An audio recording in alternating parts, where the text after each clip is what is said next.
آگے کیا ارشاد فرمایا؟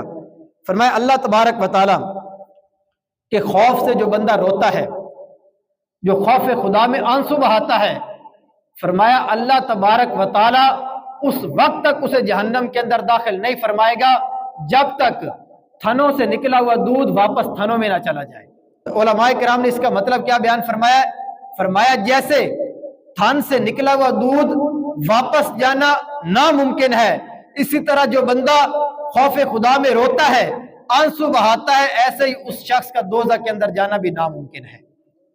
غور کریں، رو کر تو دیکھیں، اپنے رب کی بارگاہ میں تھوڑے آنسو بہا کر دیکھیں، کوئی ایسا لمحہ اپنا بنائیں جس کے اندر اپنے رب کے سامنے گڑ گڑائیں کہ باری تعالیٰ ہم گناہگار ہیں، گناہوں سے ہمیں فرصت نہیں مل رہی، لیکن تیری بارگاہ میں توبہ کرتے ہیں، بحیثیت انسان ہم سے گناہ ہو جاتے ہیں لیکن ہم تیری بارگاہ میں توبہ کرتے ہیں۔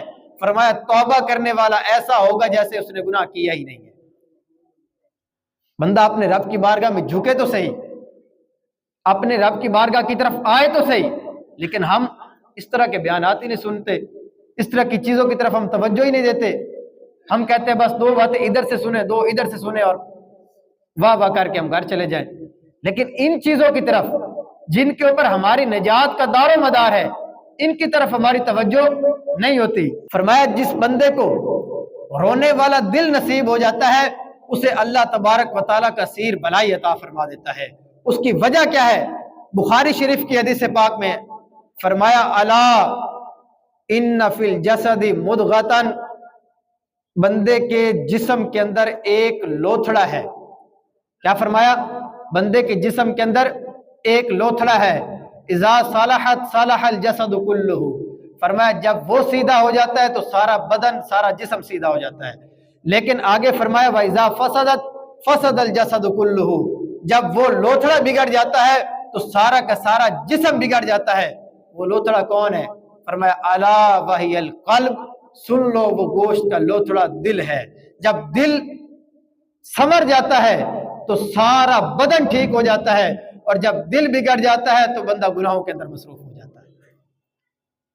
تو اللہ تبارک و تعالیٰ کی بارگاہ میں یہ دعا کرنی چاہیے کہ اللہ پاک ہمارے دل کو اپنی عبادت کے اندر لگا دے، تاکہ ہم ذوق کے ساتھ، شوق کے ساتھ اللہ تبارک و تعالیٰ کی عبادت کرنے لگ جائیں۔ تو جب یہ دل درست ہو جائے گا تو فرمایا سارے اعمال بھی بندے کے درست ہو جائیں گے، ساری پریشانیاں بندے کی دور ہو جائیں گی۔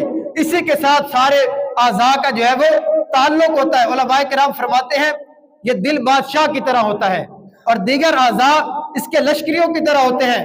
جب بادشاہ درست ہوتا ہے، نیک ہو جاتا ہے، تو اس کے لشکر والے بھی نیک ہو جاتے ہیں، لیکن جب بادشاہ بد اخلاق ہوتا ہے، گناہگار ہوتا ہے، تو فرمایا اس کے لشکر والے بھی گناہگار ہوتے ہیں، اس کے لشکر والے بھی جو ہے وہ بدعمالیوں کے اندر لگ جاتے ہیں۔ تو جب دل درست ہو جائے گا بندے کا تو سارے اعضاء اس کے درست ہو جائیں گے اور وہ حقیقی معنوں میں اللہ تبارک و تعالیٰ کی عبادت کرنے لگ جائے گا۔ اس چیز کی ہمیں اللہ پاک کی بارگاہ میں دعا کرنی چاہیے۔